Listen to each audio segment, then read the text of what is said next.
Beauty tips muna tayo for today's video. Hello guys, this is me again, Miss Pearl. Ayan. Meron akong prepare dito na itlog at saka merong Nescafe. Ayan, din natin ng egg yolk guys. Tapos, 3 kutsaritang Nescafe. Paghahaluin lang natin siya ng mabuti. At kapag nahalo na siya, i-apply lang natin sa ating face ng 5 hanggang 10 minutes.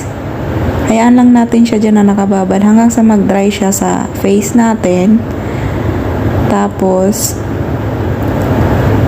bago natin ito hihilamusin. Ayan. Diba? Every bedtime ninyo siyang gagawin bago kayong matulog. Sana ay mayroon